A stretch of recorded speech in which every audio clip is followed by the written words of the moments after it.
Please, ma'am, the money went to Grandma's heart medicine, said little Mia, her voice trembling as she pointed to the bottle. The landlady, Sharon, laughed a harsh, cold laugh. And how is that my problem? Her sickness is not my problem. I want my money. She snatched the medicine bottle from the nightstand and dangled it in the air. Pay me now, or this worthless junk goes in the trash. What Sharon didn't realize was that a man who spent his days calculating the value of billion-dollar companies was standing in the hallway. Ethan Evans saw his most priceless treasure, his grandmother, being threatened over a few $100s. In that moment, the ruthless CEO who dismantled corporations for profit decided on his next acquisition. Sharon had just made the worst deal of her life, and her entire world was about to be hostilely taken over. But before we dive into how Ethan will make her pay, let me know where you're watching from and what time it is. Now, subscribe to the channel, and let's get started. I have $800 in my account. My rent is $800. My heart medicine is $750. I can't pay for both. Margaret Johnson whispered these words to herself as she sat alone at her kitchen table. The winter wind pushed against the windows of her small apartment at Parkview Heights in Boston, Massachusetts. Margaret looked down at two pieces of paper. One was her bank statement showing $800. The other was a prescription for heart medication that cost $750. At 70 years old, Margaret's hands shook slightly as she touched the papers. Her Social Security check was late. The rent was due today. Last night, she had felt sharp pains in her chest that scared her three young granddaughters, Tamika, who was 8 years old, Jasmine, who was 7 years old, and Kiara, who was 5 years old. Margaret had been raising the girls since their parents died in a car accident 2 years ago. She loved them deeply, but living on a fixed income made it hard to care for them. "Grandma, are you okay?" Tamika asked, walking into the kitchen. Her school backpack looked too big for her small shoulders. Margaret quickly put the papers face down. "I'm fine, sweetheart. Just thinking about some grown-up stuff. Are your sisters ready for school? Jasmine can't find her other shoe, and Kiara says her tummy hurts." Margaret stood up slowly. "Tell Jasmine to look under her bed. I'll talk to Kiara." After the girls left for school, Margaret made her decision. She needed to stay healthy for the children. She would buy her medication first and deal with the rent later. Margaret put on her warmest coat and walked 6 blocks to Mason's pharmacy. The cold air made her chest hurt more. "Good morning, Mrs. Johnson," said Phil, the pharmacist. "How are you feeling today?" "I've had better days," Margaret said with a small smile. "I need to refill my heart medication." Phil looked at her with concern. "Your doctor increased the dosage. That's going to cost $750. Do you have insurance coverage for this?" Margaret shook her head. "No, my Medicare doesn't cover all of it, but I need it." She handed over her bank card, watching as almost all her money disappeared. Phil gave her the medication in a white paper bag. "Take care of yourself, Mrs. Johnson," he said, "and come in sooner next time. Don't wait until you're having chest pains." "How did you know I was having chest pains?" Margaret asked. "I've been a pharmacist for 30 years. I can tell when someone needs their medicine badly." Back at her apartment, Margaret hid the medication in the kitchen cabinet behind the cereal boxes. She didn't want the girls to worry. Then she picked up the phone and called the building management office. When no one answered, she left a message. "This is Margaret Johnson in apartment 312. I wanted to let you know my Social Security check is late this month. I'll pay the rent as soon as it arrives, probably next week. I've never been late before. Please call me if you have questions." Margaret hung up and sighed. She knew about Sharon Miller, the property manager. People called her the Ice Queen because she never showed mercy to tenants who paid late. At 3 o'clock, the girls came home from school. Margaret sat at the kitchen table helping them with homework. "What's 4 times 8? She asked Tamika. 32, Tamika answered quickly. "Very good. Jasmine, can you write the letter P for me?" Jasmine carefully drew the letter while Kiara colored a picture of a house. "Grandma, "Why do you look so worried?" Tamika asked suddenly. Margaret forced a smile. "I'm not worried, sweetie. Just thinking." "Is it about money? I heard you talking to yourself this morning." Margaret was surprised. "You heard that? Well, sometimes grown-ups have to make hard choices about money, but don't worry, everything will be fine." "I can give you the $5 Aunt Betty gave me for my birthday," Kiara offered, looking up from her coloring. Margaret felt tears in her eyes. "That's very kind, but you keep your money. Grandma will figure things out." That evening, Margaret made macaroni and cheese for dinner. The girls talked about their day at school while they ate. "Ms. Peterson says I'm the best reader in class," Tamika announced. "And I got a gold star for my drawing," Jasmine added. "I played with Lucy at recess," Kiara said. "Her mom is having a baby." Margaret smiled, listening to their stories. These moments made all her sacrifices worthwhile. After dinner, she tucked the girls into bed. Their bedroom was small, with 3 beds squeezed together. Pictures of their parents hung on the wall. "Tell us a story about Mom and Dad," Jasmine asked, as Margaret pulled the blankets over her. "Your mom was the best daughter anyone could ask for," Margaret began. "When she was about Tamika's age, she found a bird with a broken wing. She took care of that bird for weeks until it could fly again. Dad would have fixed the heater," Tamika said suddenly. "It's cold in here." Margaret nodded. "Yes, your father was good at fixing things. I'll ask the building manager about the heater tomorrow." After the girls fell asleep, Margaret sat at her small desk and took out a piece of paper. She began writing a letter to her grandson, Ethan. She hadn't seen him in months because he was busy running his company, Johnson Technology Investments. "Dear Ethan," she wrote, "I hope this letter finds you well. The girls are growing so fast. Tamika looks more like your aunt every day. Things are a bit tight this month, but we're managing. I hope you can visit soon. The girls ask about you often." Margaret stopped writing. She didn't want to burden Ethan with her problems. He had already done so much for them. She folded the letter and put it in her drawer without finishing it. Before bed, Margaret took her medication with a glass of water.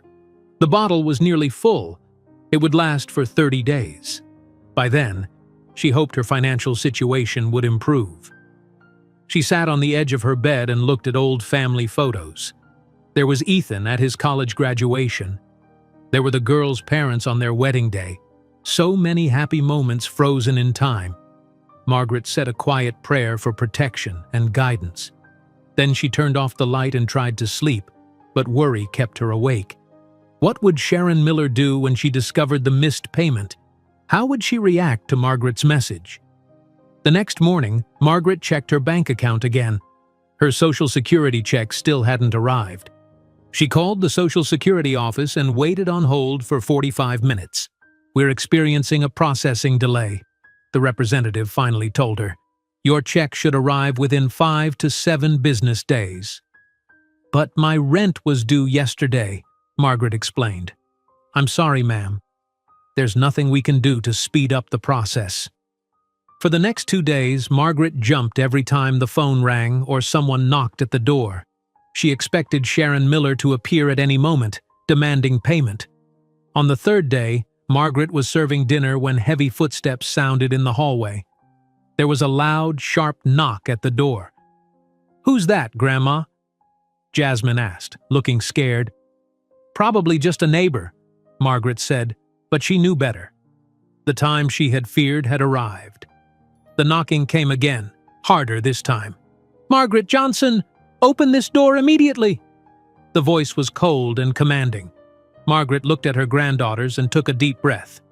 "Girls, stay at the table and finish your dinner. Grandma needs to talk to someone." She walked slowly to the door, her heart racing. When she opened it, Sharon Miller stood there in an expensive dark suit, her blonde hair perfectly styled. "Mrs. Johnson, your rent is 3 days late," Sharon said without greeting. "You know our policy on late payments." "Ms. Miller, I left you a message explaining my situation," Margaret replied calmly. "My Social Security check has been delayed. I've never been late before." "Messages don't pay bills," Sharon said, pushing past Margaret into the apartment. I need $800 today, or I'll start eviction proceedings tomorrow." The three girls watched with wide eyes from the kitchen table. Margaret felt a mixture of fear and anger rise inside her. "Please lower your voice," she said quietly. "You're frightening my granddaughters." Sharon looked at the children and then back at Margaret. Her expression didn't soften. "Your personal problems aren't my concern," she said. "Wellington Real Estate Group has a zero-tolerance policy for late payments. If you can't afford the rent, perhaps you should consider other living arrangements." "I can pay the rent next week when my check arrives," Margaret insisted. "I've lived here for 15 years and never missed a payment." "Rules are rules, Mrs. Johnson," Sharon replied coldly. "I'll expect your payment by noon tomorrow, or you'll receive an eviction notice." As Sharon turned to leave, she noticed the medication bottle on the counter. Margaret had taken her evening dose just before dinner. "I see you have money for prescriptions but not for rent," Sharon commented, picking up the bottle. "Interesting priorities." "That's my heart medication," Margaret explained. "I had chest pains. I had to choose." "Choose to pay your rent tomorrow," Sharon interrupted, placing the bottle back down with a sharp click. "Or start packing." After Sharon left, the apartment was silent, except for Kiara's quiet crying. Margaret went to the kitchen table and held her youngest granddaughter close. "It's okay, baby. Everything will be fine." "Are we going to have to leave our home?" Tamika asked, her voice small and frightened. "No, sweetheart," Margaret assured her. "We're not going anywhere." But as she comforted the girls, Margaret wondered how she would keep that promise. She needed a miracle, and she needed it by noon tomorrow. 3 days passed with no word from the building management office. Margaret began to hope that perhaps Sharon Miller hadn't noticed the late rent payment. She tried to maintain a normal routine for her granddaughters, but worry kept her awake at night. On Thursday evening, Margaret served a simple dinner of vegetable soup and bread. The apartment felt chilly because the building's heating system only worked a few hours each day. "Be careful, the soup is hot," Margaret warned, as she placed bowls in front of Tamika, Jasmine, and Kiara.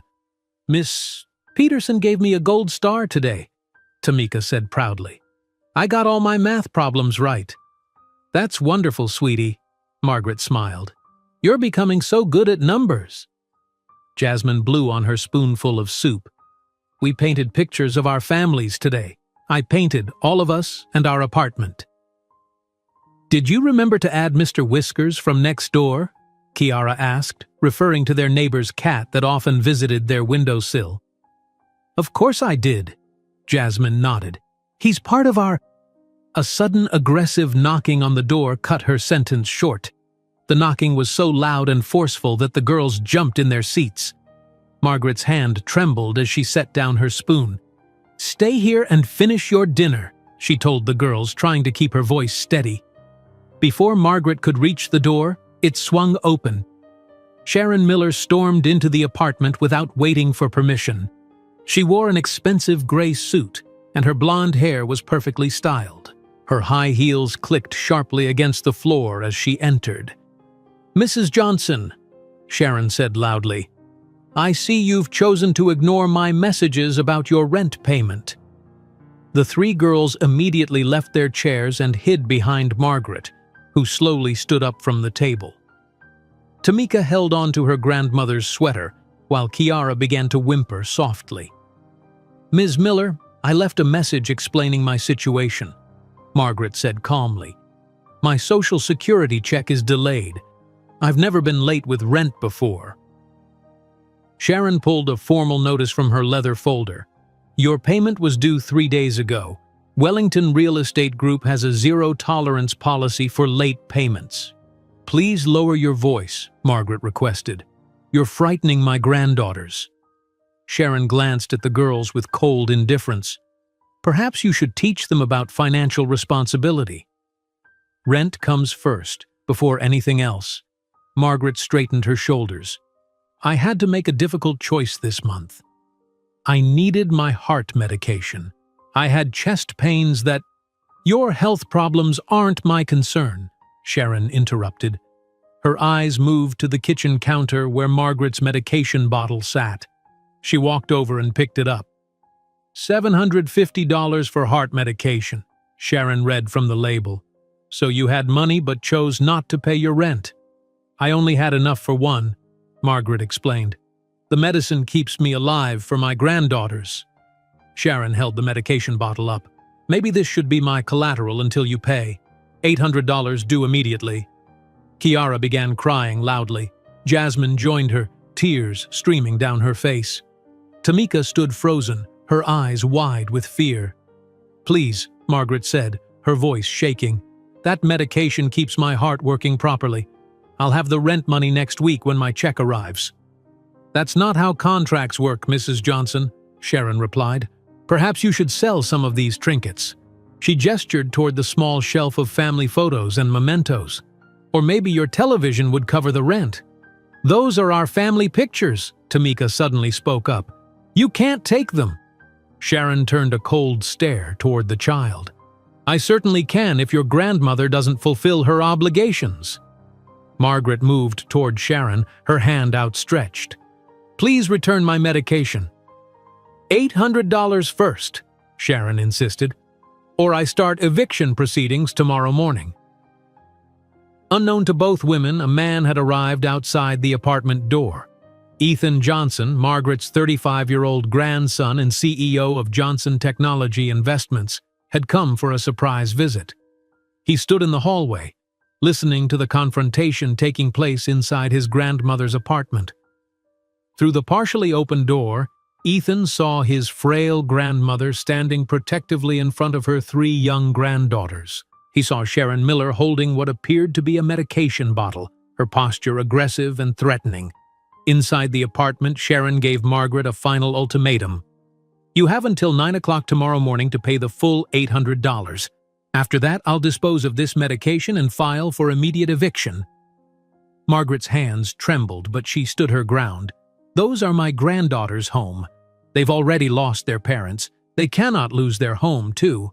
That's a touching story, Sharon said without emotion, but it doesn't pay the bills.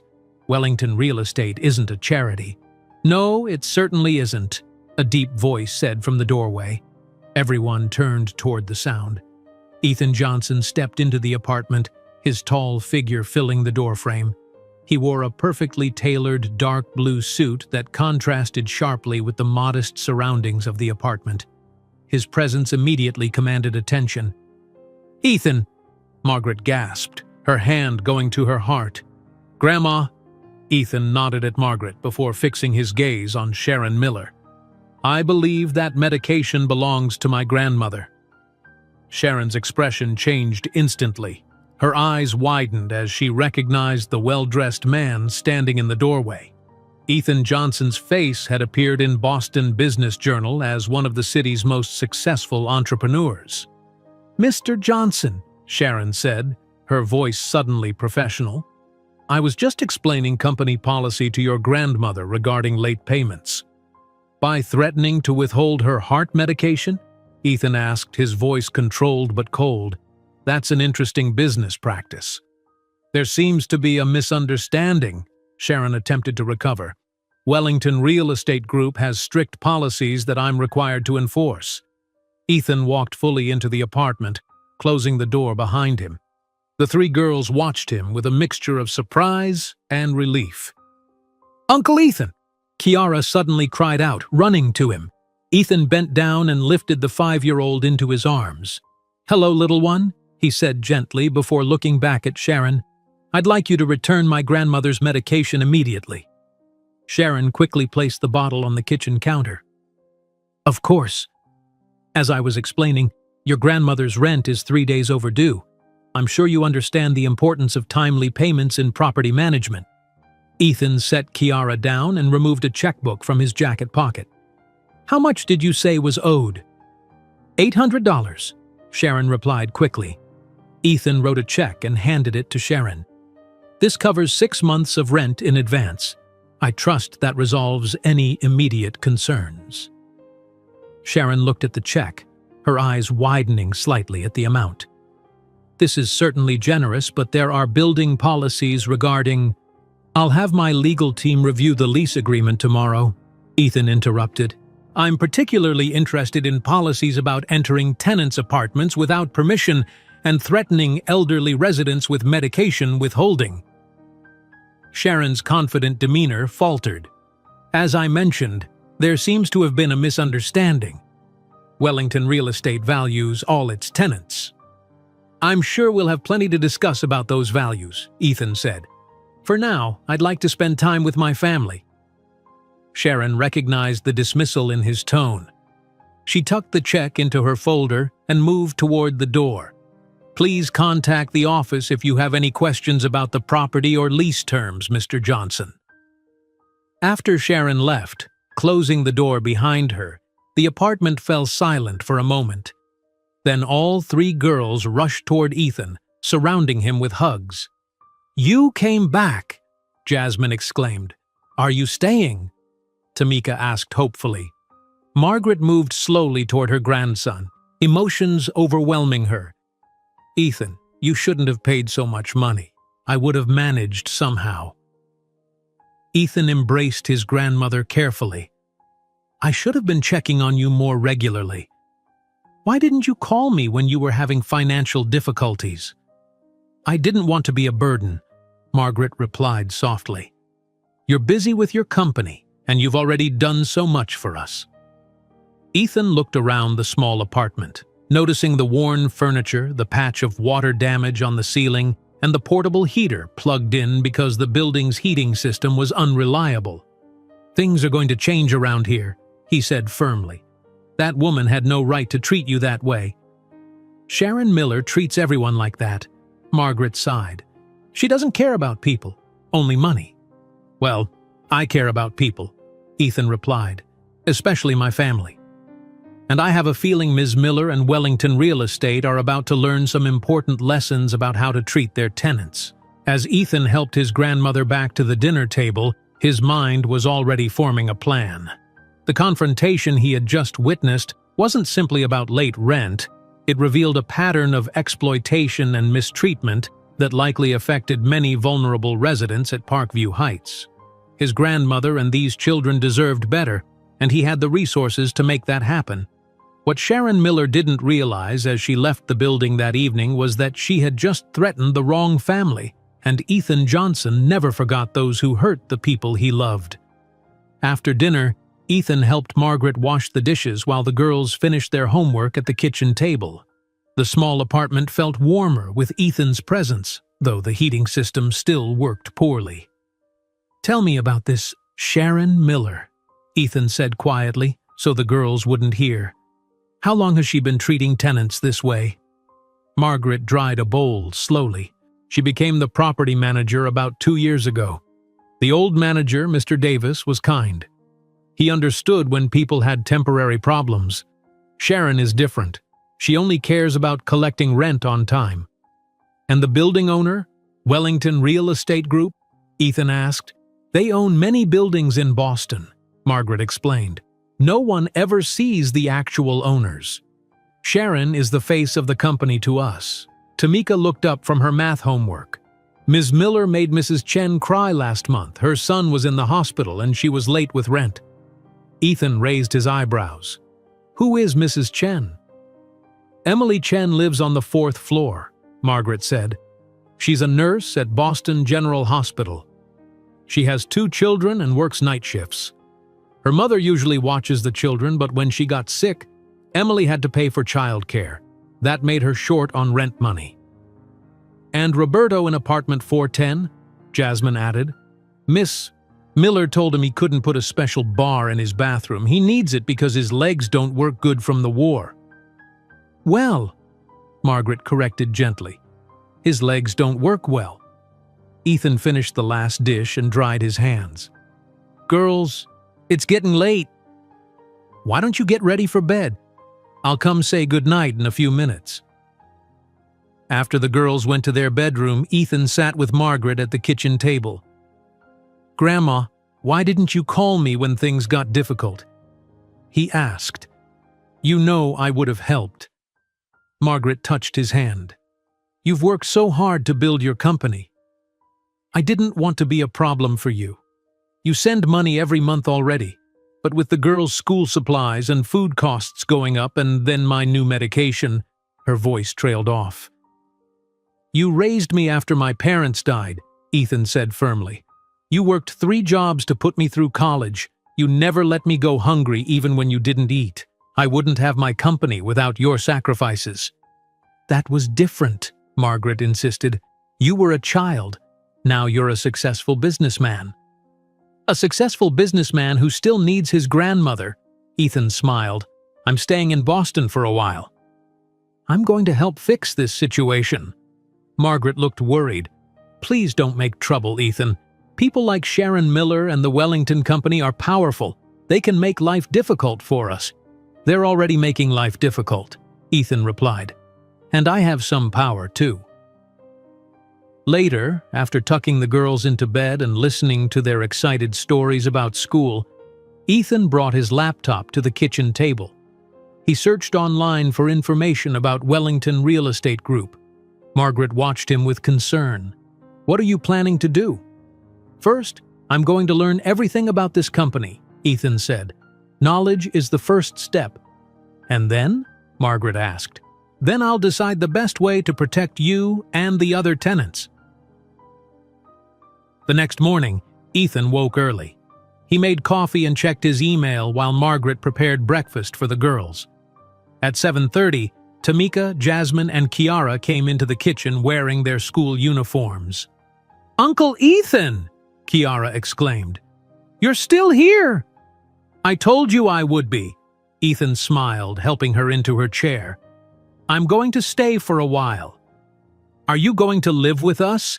Jasmine asked hopefully. "I'll stay at a hotel nearby," Ethan explained, "but I'll visit every day." After breakfast, Margaret walked the girls to their school bus stop. While she was gone, Ethan examined the apartment carefully. He took pictures of the water damage on the ceiling, the cracked window that let in cold air, and the worn carpet with exposed nails at the edges. When Margaret returned, Ethan asked, "How many maintenance requests have you submitted?" "At least 6 in the past year," Margaret sighed. "Sharon says they'll fix things when they can, but nothing ever happens." "I'm going to walk around the building today," Ethan said. "I want to meet some of your neighbors." Margaret looked nervous. Sharon might not like that. "I'm not concerned about what Sharon likes," Ethan replied. Ethan spent the morning exploring Parkview Heights. The 5-story building contained 60 apartments. In the lobby, he noticed broken light fixtures, cracked floor tiles, and an elevator with an "out of order" sign. On the 4th floor, Ethan met Roberto Gonzalez, a veteran in his 60s who used a wheelchair. Roberto invited Ethan into his apartment. "I served in Vietnam," Roberto explained. "My legs got damaged in an explosion. The doctors say I'll never walk normally again." Ethan noticed the bathroom doorway wasn't wide enough for Roberto's wheelchair. "How do you manage in the bathroom?" he asked. "I pull myself along the wall," Roberto demonstrated with his strong arms. "I asked Sharon if I could install grab bars and widen the doorway. She said no modifications allowed. She threatened to evict me if I changed anything. That's against disability protection laws," Ethan noted. "Laws don't help when you're poor," Roberto said simply. On the ground floor, Ethan visited the small grocery store operated by the Patel family. Mr. Patel, a man in his 50s with kind eyes, stood behind the counter. "Welcome to Patel Groceries," Mr. Patel greeted Ethan. "You must be Margaret's grandson. News travels fast here." "Yes, I'm Ethan Johnson. My grandmother mentioned your store." Mrs. Patel emerged from the back room. "Margaret is a good woman.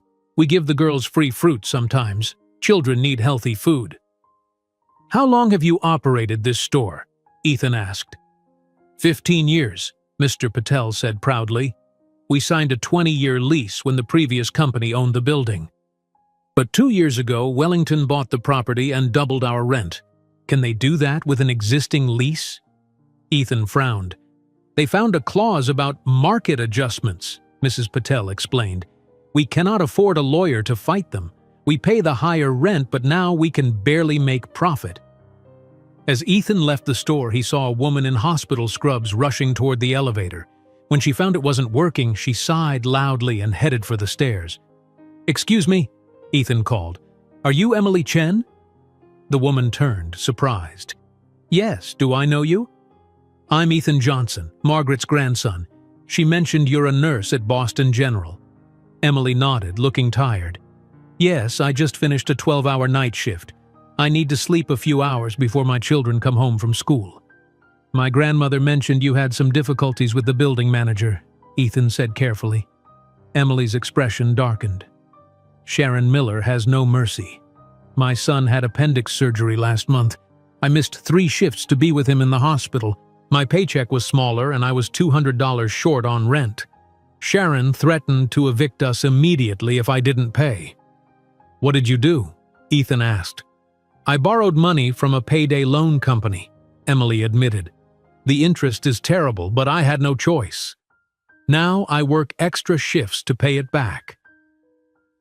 Ethan thanked Emily and returned to Margaret's apartment.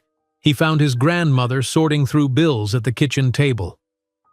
"I met some of your neighbors," Ethan said, sitting across from her. "Roberto, the Patels, and Emily Chen." Margaret nodded. "Good people, all of them. Everyone here works hard, but Wellington makes life difficult." "I saw many maintenance problems," Ethan continued. "Broken elevator, water damage, heating issues. This building is in terrible condition." "Sharon says there's no money for repairs," Margaret explained. "But our rent increases every year." Ethan checked his watch. "I need to make some calls. I'll be back for dinner with the girls." At his downtown office in a glass skyscraper, Ethan met with his assistant, Jessica, a professional woman in her 30s. "I need you to clear my schedule for the next month," Ethan instructed. Jessica looked surprised. "Even the Chicago meeting with Tech Ventures." "Reschedule everything that can't be handled by video call," Ethan said.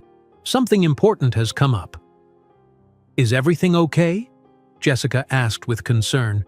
"No," Ethan replied honestly, "but it will be. I've found an interesting new investment opportunity." "In technology?" Jessica asked, ready to take notes. "In real estate," Ethan said. "I need everything you can find on Wellington Real Estate Group. Their financial records, properties they own, who runs the company, and any legal issues they've faced." "That's very different from our usual investments," Jessica noted. "This is personal," Ethan explained. "They own my grandmother's apartment building and they're mistreating the residents. I need to understand what I'm dealing with." "I'll have a preliminary report by tomorrow morning," Jessica promised. "Also, get me the best real estate attorney in Boston," Ethan added. "Someone who specializes in tenant rights and housing laws." As Ethan drove back to Parkview Heights that evening, his decision was made. Wellington Real Estate Group had just acquired its most determined adversary, one who had billions of dollars and a personal motivation they couldn't possibly understand. Ethan was not just fighting for his grandmother. He was fighting for Roberto, Emily, the Patels, and every other tenant suffering under Wellington's greed. His first move would be gathering information. His next would be using that information to hit them where it hurt most. He didn't build a successful company by backing down from challenges, and he wouldn't back down now when his family needed him. 1 week later, Ethan Johnson sat in his downtown Boston office on the 35th floor of the Glass Tower building. The early morning sun reflected off the windows as he reviewed the detailed report his assistant Jessica had compiled about Wellington Real Estate Group. "This is very thorough," Ethan said, looking up at Jessica, who stood near his desk. "How did you get their internal financial reports?" Jessica smiled. "I have good contacts. Plus, public companies have to file certain documents that anyone can access." Ethan flipped through the pages with growing concern. They've been cutting maintenance budgets by 15% each year while raising rents. The buildings are falling apart, but they're reporting record profits. "There's more." Jessica pointed to another section. "They're preparing to sell to national housing developers. It's a company that buys buildings, evicts current residents, and converts the apartments to luxury condominiums. So that's the end game, Ethan said, leaning back in his chair. Force out the current tenants through neglect and harassment, then sell the empty building for maximum profit. The door opened and Alex Torres entered the office. Alex had been Ethan's business partner since they started Johnson Technology Investments 8 years ago. "Morning," Alex said.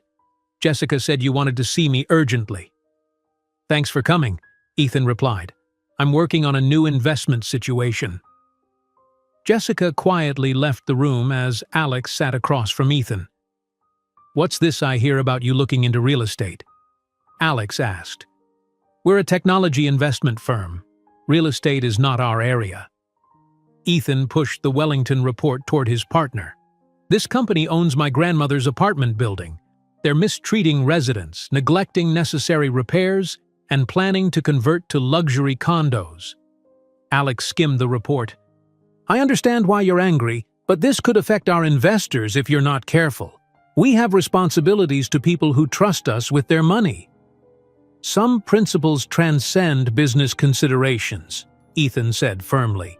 "My grandmother worked 3 jobs to put me through college. She gave up everything for me. I won't stand by while she and her neighbors are treated like this." Alex sighed. "I know your grandmother means a lot to you. Just be careful not to let emotion drive your business decisions. What exactly are you planning to do?" "First, I want to buy the building," Ethan explained.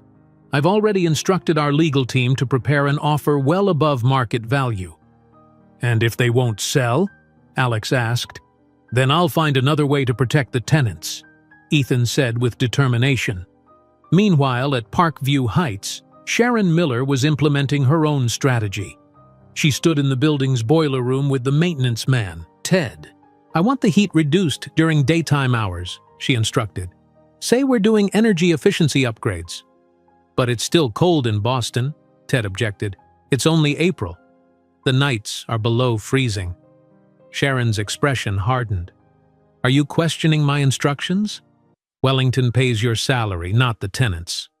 "No, ma'am," Ted replied quickly. "I'll adjust the system today." "And I want the community room locked," Sharon continued. "We're renovating it indefinitely." "The kids use that room for homework after school," Ted said. "There's computers and books in there." "Not anymore," Sharon replied coldly. "Those residents who attended the little meeting in the Patel's store need to learn there are consequences for organizing against management." Later that morning, children returning from school found the community room door locked with a sign reading, "Closed for renovations." "Where will we do our homework now?" a young boy asked his friend. "I guess at home," his friend replied. "But my mom works late." "I stay in the community room until she gets back." On the 4th floor, Roberto Gonzalez tried to call the elevator to go to his doctor's appointment. After waiting for 10 minutes, he called the building office. "The elevator is turned off during non-peak hours to save electricity," the receptionist told him. "It will be available again at 5 o'clock. "I'm in a wheelchair," Roberto explained. "I have a doctor's appointment. How am I supposed to get downstairs?" "I'm sorry, but those are the new building policies," the receptionist replied before hanging up. Roberto sat in his wheelchair staring at his watch. His appointment was in 30 minutes, and the medical center was 6 blocks away. In her apartment, Margaret noticed the temperature dropping. She put extra sweaters on her granddaughters when they came home from school. "Why is it so cold, Grandma?" Kiara asked, her small hands red from the chill. "The building is saving energy," Margaret explained gently. "Let's do your homework at the kitchen table today." "The community room is closed." "But my project is on the computer in the community room," Tamika protested. "It's due tomorrow." Margaret sighed. "We'll figure something out, sweetheart." That afternoon, Ethan attempted to contact Richard Wellington directly. He called the Wellington real estate headquarters multiple times. "I'm sorry, Mr. Wellington is not available," the receptionist said each time. "Would you like to leave a message?" After the 5th attempt, Ethan decided on a different approach. He called Emily Chen, the nurse he had met at Parkview Heights. "Ms. Chen, this is Ethan Johnson, Margaret's grandson. I'd like to organize a meeting with the residents of Parkview Heights. Would you help spread the word? A meeting? Emily sounded nervous. Sharon fired the cleaning lady last week for attending a tenant gathering. She said it violated her employment contract. This will be private, Ethan assured her, in the Patel's store after closing time. No one from management will know. Emily agreed to help, and that evening at 7 o'clock, 25 residents gathered in the small grocery store. The Patels locked the front door and closed the blinds. People sat on folding chairs or stood against the walls. Thank you all for coming, Ethan began. I'm Margaret Johnson's grandson. I've learned that Wellington Real Estate is planning to convert this building to luxury condominiums. A murmur of concern spread through the group. That means they want us all out, Emily Chen said. I overheard 2 executives talking about it when they visited my floor at the hospital. They didn't realize I was the person they were discussing from this building. Roberto Gonzalez raised his hand. They turned off the elevator today during daytime hours. I missed my doctor's appointment. Mrs. Patel stood up. They doubled our store rent last year. Now they say we're violating storage regulations and must pay a fine of $500. One by one, residents shared their experiences. Arbitrary late fees, ignored maintenance requests, threatened evictions for minor lease violations. An elderly woman named Mrs. Dawson spoke quietly. I've lived here for 32 years. Last week, Sharon gave me a warning because my cat meowed too loudly. She said it was disturbing neighbors. None of my neighbors complained. Roberto pulled a notice from his pocket. They slipped this under our doors this morning. Rent is increasing by 12% in 60 days. Ethan took the notice and read it carefully. This is their strategy. Make living conditions unbearable while raising costs. People will leave voluntarily, saving them the expense of formal evictions. What can we do? Emily asked. Most of us can't afford to move. Apartment deposits in Boston are thousands of dollars. First, document everything, Ethan advised. Take pictures of maintenance issues. Keep copies of all notices. Record conversations with management if legally possible. Then what? Roberto asked. I'm going to try to buy the building, Ethan announced. If I own Parkview Heights, we can stop this treatment immediately.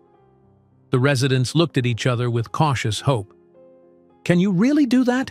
Mrs. Patel asked. I'm going to try, Ethan promised. In the meantime, support each other. If Sharon targets one resident, others should be witnesses. Use your phones to record interactions. Know your legal rights. As the meeting concluded, no one noticed Sharon's assistant taking photographs from a car parked across the street. He captured images of each person leaving the grocery store. The next morning, Sharon Miller sat in Richard Wellington's lavish office in downtown Boston. Richard, a man in his 60s with silver-streaked hair and an expensive suit, looked irritated as Sharon explained the situation. So some tech millionaire is causing trouble because his grandmother is your tenant? Richard summarized. Why should I care? Billionaire, not millionaire, Sharon corrected. Ethan Johnson runs Johnson Technology Investments. He has resources and he's asking questions about our business practices. Richard dismissed her concern with a wave. People complain all the time. In 60 days, we closed the deal with National Housing. They don't care about tenant complaints. Johnson is trying to buy the building, Sharon persisted. He could delay the larger sale. Richard's expression changed. That's different. National Housing won't proceed if there are legal complications. Their investors are risk-averse. He walked to his window overlooking Boston Harbor. Handle it, he ordered. Use whatever means necessary to discourage these people from organizing. What specifically do you want me to do? Sharon asked. Target the leaders, Richard said coldly. Make examples of them. Start with the store owners who hosted the meeting. Find lease violations. Create problems they can't solve. Make them understand the cost of opposing us. Sharon nodded, already planning her approach. What about Ethan Johnson himself? He's too visible to attack directly, Richard replied. But his grandmother isn't. Find something, anything, to begin eviction proceedings against her. That will keep him busy with legal matters while we proceed with our plans." As Sharon left Wellington's office, she felt a renewed sense of purpose. These tenants thought they could challenge her authority by organizing together. She would show them the consequences of such actions. Her job and reputation depended on maintaining complete control of Parkview Heights until the sale was finalized. The next morning, Sharon Miller sat at her desk reviewing the photographs her assistant had taken. Each image showed a different resident leaving the meeting at the Patel's grocery store. She made a list of names, placing Margaret Johnson, Roberto Gonzalez, Emily Chen, and the Patel family at the top. "These troublemakers need to learn a lesson," Sharon muttered as she began drafting official notices. By 9 o'clock, Sharon had created a different violation notice for each person on her list. For the Patels, she cited improper storage violations in their grocery store. For Emily Chen, she claimed unauthorized additional occupants when Emily's mother stayed overnight to help with childcare. For Roberto Gonzalez, she documented unauthorized modifications for the grab bar he had installed in his bathroom. Sharon called her assistant, Michael. "Deliver these notices immediately. Start with the Patels." At 7:30 that morning, Mr. Patel opened his grocery store as usual. He was arranging fresh fruits when Michael entered with an official envelope. "Notice of lease violations," Michael said without greeting. "You have 72 hours to correct these issues or face fines and possible eviction." Mr. Patel opened the envelope with shaking hands. "Storage violations? We have followed all rules. The health inspector came last month and found nothing wrong." "This isn't from the health department," Michael replied. "This is from Wellington Real Estate. Ms. Miller documented these violations herself yesterday." After Michael left, Mrs. Patel joined her husband. "What happened? You look worried." Mr. Patel handed her the notice. "This is because we let Ethan Johnson use our store for the meeting. Sharon is punishing us." "Can she do this?" Mrs. Patel asked. "She can try," Mr. Patel replied, "but we have 15 years of perfect inspections. We will fight this." On the 4th floor, Emily Chen had just returned from her night shift at Boston General Hospital. She was exhausted after 12 hours of caring for patients. As she unlocked her apartment door, Michael appeared with another envelope. "Notice of lease violation," he said flatly. Emily took the envelope. "What violation?" "I follow all rules." Inside, she found a notice claiming she had unauthorized residence in her apartment. The document specifically mentioned her mother staying overnight on Tuesday and Thursday last week. "This is ridiculous," Emily said, anger overcoming her exhaustion. "My mother watches my children when I work night shifts. She doesn't live here." "The lease allows only listed occupants," Michael replied. "Overnight guests for more than 2 nights per week must be registered and approved." "My mother helps me with my children so I can work," Emily explained. "I'm a nurse. I take care of people." "Take it up with Miss Miller," Michael said before walking away. Inside her apartment, Emily collapsed on her couch, fighting tears of frustration. Without her mother's help, she couldn't work night shifts. Without night shifts, she couldn't afford the rent. Roberto Gonzalez was next on Sharon's list. Michael knocked on his door at 10 o'clock. "Unauthorized modifications," Michael said, handing Roberto the notice. "The grab bar in your bathroom violates your lease." Roberto stared at the paper. "I need that bar to use the bathroom safely. I'm a disabled veteran." "The lease prohibits any permanent changes to the apartment," Michael replied. "You have 48 hours to remove it and repair the wall." "My doctor ordered this modification," Roberto protested. "It's protected under disability laws." "Wellington Real Estate has a specific process for disability accommodations," Michael explained without emotion. "You didn't follow the process."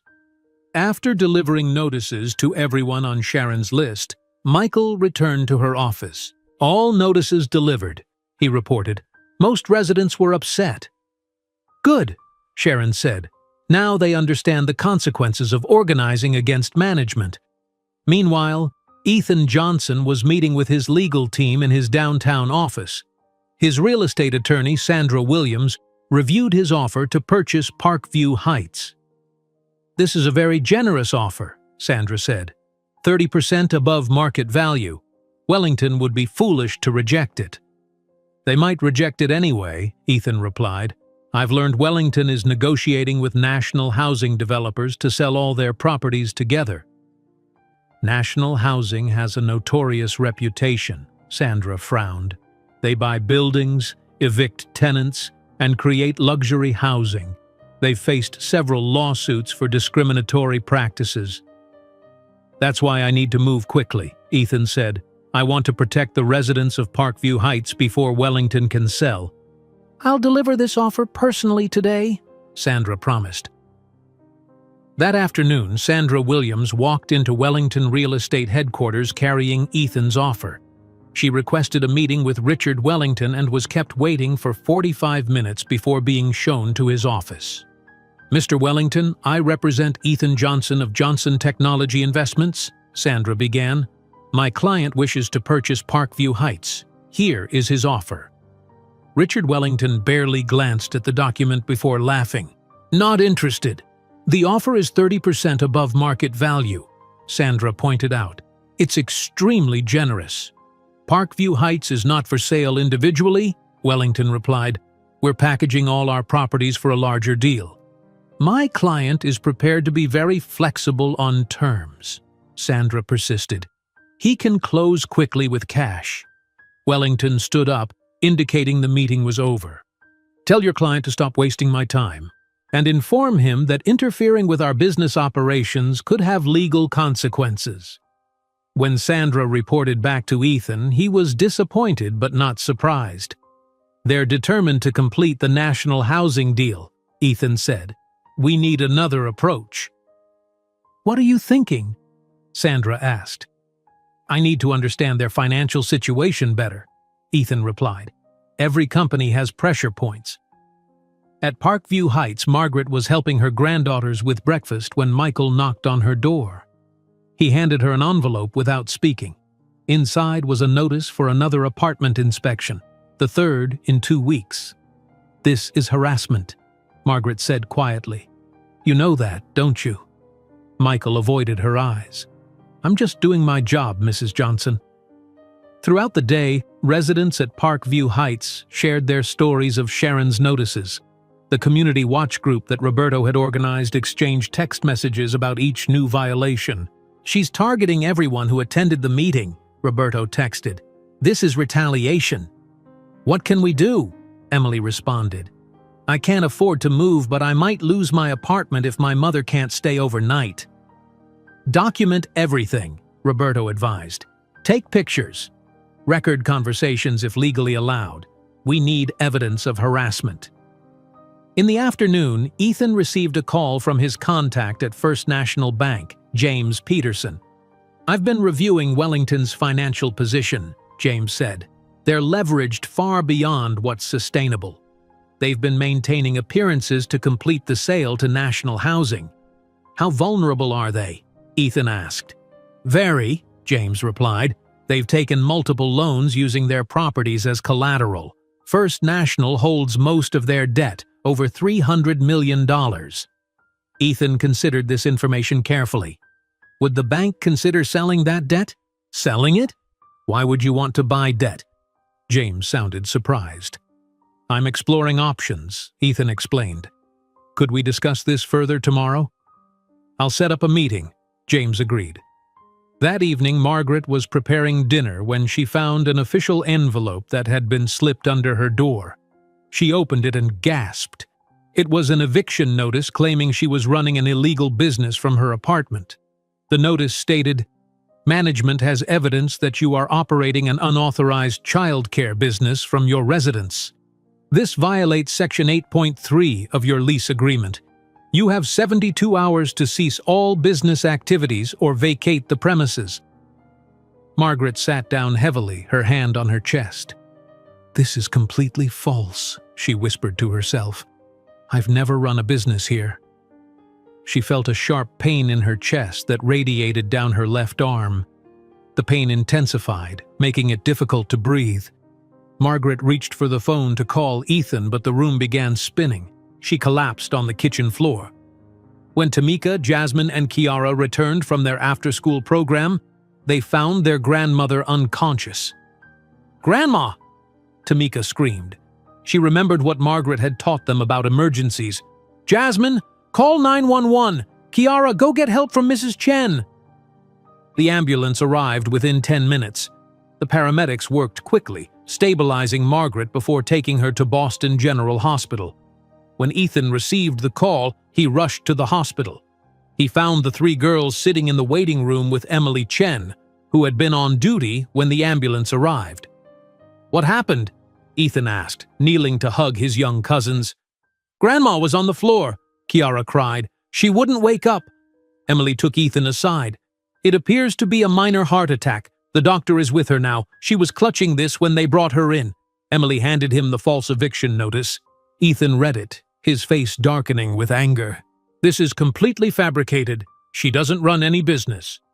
"Sharon is targeting everyone who attended the meeting," Emily explained. "We all received violation notices today. This is retaliation." The doctor appeared and approached Ethan. "Mr. Johnson? Your grandmother is stable.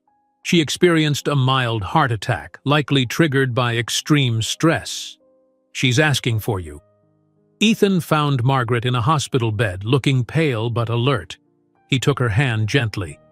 "The girls?" she asked immediately. "They're fine," Ethan assured her. "Emily is watching them. They were very brave and did exactly what you taught them in an emergency." Margaret nodded weakly. "Good girls." She noticed the eviction notice in Ethan's hand. "That paper is a lie. I've never run a business." "I know," Ethan said. "Sharon Miller is targeting everyone who opposes her. But this has gone too far." "Don't fight her directly," Margaret advised, her voice soft but urgent. "Sometimes fighting back just means showing others a better way." Ethan sat with his grandmother, considering her words carefully. "A better way," he repeated thoughtfully. As he left the hospital that evening, Ethan called James Peterson at First National Bank. "James, I need that meeting first thing tomorrow. I'm interested in acquiring some undervalued assets." "What assets exactly?" James asked. "Wellington Real Estate Group's debt," Ethan replied. "All of it." Early the next morning, Ethan Johnson arrived at his downtown office at Johnson Technology Investments. Instead of his usual technology work, his office had become a command center focused entirely on Wellington Real Estate Group. Large maps covered the walls showing all Wellington properties in Boston. Stacks of documents filled the conference table. His assistant Jessica entered with coffee. "Your legal team is here. They've been reviewing building codes all night." "Send them in," Ethan said, taking the coffee. "And what about the medical updates on my grandmother?" "The hospital called. Margaret is stable. They plan to release her tomorrow if her condition continues to improve." Ethan nodded with relief as 3 attorneys entered his office. "We've found significant violations in every Wellington property we investigated," said Sandra Williams, his lead attorney. "Missing fire safety equipment, electrical hazards, pest infestations, heating system failures. The list goes on." Sandra handed Ethan a thick folder. "This is enough evidence to trigger citywide inspections." "Good work," Ethan said. "What about the tax records?" Another attorney opened his laptop. "We found discrepancies in their property tax filings. They've been reporting lower occupancy rates to reduce tax obligations while reporting higher rates to investors." Ethan reviewed the findings carefully. "This is exactly what we need. But we have to move carefully. Wellington is powerful, and I don't want the residents to suffer more retaliation." Jessica interrupted with an important call. "James Peterson from First National Bank is here for your meeting." James Peterson entered wearing an expensive suit. As Senior Vice President of Commercial Lending at First National Bank, he handled the largest clients in Boston. "Ethan, I've brought the information you requested," James said after they shook hands. "Though I'm still confused about why you're interested in Wellington's debt." They sat at the conference table where James opened his briefcase. Wellington real estate is leveraged far beyond what's sustainable, James explained, showing Ethan financial statements. They've taken loans against every property they own. First National holds most of their debt, over $300 million. What's their plan for repaying these loans? Ethan asked. They're counting on the sale to national housing developers, James replied. Without that deal, they can't meet their obligations when the loans come due next quarter. And if they default? Ethan asked. The bank would be forced to take possession of their properties, James explained. But that's a scenario we want to avoid. Managing real estate isn't our business. Ethan studied the documents carefully. Would the bank consider selling this debt to a qualified buyer? James looked surprised. You want to buy Wellington's debt? Why? Let's just say I'm interested in their Parkview Heights property and they've refused my offers, Ethan explained. This gives me another approach. The bank might consider it, James said slowly, but we'd need assurances about your intent and ability to manage this investment. It's a significant amount of money. I can provide those assurances, Ethan replied, and I'm prepared to pay a premium over the current value of the loans. James hesitated. I need to discuss this with the bank's board. Gee, this isn't a standard transaction. I understand, Ethan said. How quickly can you get an answer? Give me 48 hours, James promised. After James left, Ethan called his attorney, Sandra Williams. I need you to establish a nonprofit organization immediately, the Johnson Community Foundation. It needs to be properly structured to purchase and manage residential properties. A foundation? Sandra asked. That's different from your usual investments. This isn't just about business anymore, Ethan explained. It's about creating a new model for community housing. At Parkview Heights, the residents had rallied around Margaret Johnson's family during her hospitalization. Emily Chen coordinated a schedule for neighbors to check on Margaret's granddaughters, who were staying with the Patel family until Margaret returned home. Mrs. Patel prepared lunch for the girls in her apartment above the grocery store. Will Grandma be okay? Kiara asked, her small face worried. Yes, sweetheart, Mrs. Patel assured her. Your grandma is strong, and so many people are helping her. Why did Ms. Miller give Grandma that paper that made her sick? Jasmine asked. Mrs. Patel chose her words carefully. Sometimes adults make bad choices when they want things their own way. But your Uncle Ethan is working to fix things. Meanwhile, Sharon Miller was increasing pressure on all the residents who had attended Ethan's meeting. She scheduled housing inspections during working hours, making it difficult for employed residents to be present. She issued citations for minor issues like scuff marks on walls or slight carpet wear. In the building's boiler room, Ted the maintenance man received new instructions from Sharon. I want the hot water turned off for maintenance every morning from 6 to 8, Sharon ordered. That's when most people shower before work, Ted objected. Exactly, Sharon replied coldly. Residents need to understand that opposing management has consequences. This isn't right, Ted said quietly. Sharon's expression hardened. Your job is to follow instructions, not question them. Unless you'd prefer unemployment? Ted looked down. No, ma'am. Sharon spent the afternoon calling each tenant who had received a violation notice, demanding immediate compliance. When she reached Roberto Gonzalez, she was particularly harsh. Remove the bathroom modifications by tomorrow or eviction proceedings begin, she demanded. I have documentation from my doctor, Roberto replied calmly. The Americans with Disabilities Act protects my right to reasonable accommodations. We'll let the courts decide what's reasonable, Sharon threatened. How long can you afford a legal battle, Mr. Gonzalez? What Sharon didn't know was that Roberto had put his phone on speaker mode. 5 other residents sat in his apartment recording the entire conversation. I understand you're recording this call, Roberto said clearly. Are you aware that threatening a disabled veteran over legally protected accommodations could result in federal penalties? Sharon hung up immediately. The residents in Roberto's apartment cheered. "The tenant watch group is working," Roberto said, smiling for the first time in days. "She can't intimidate us when we stand together."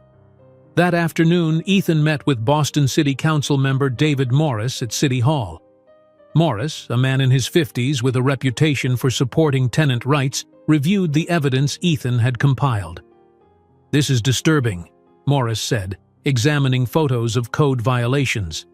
"Wellington properties have generated complaints before, but never with this level of documentation. They're systematically neglecting maintenance while raising rents," Ethan explained. "Now they're targeting residents who speak up with fake violations and eviction threats." "What do you want from me?" Morris asked directly.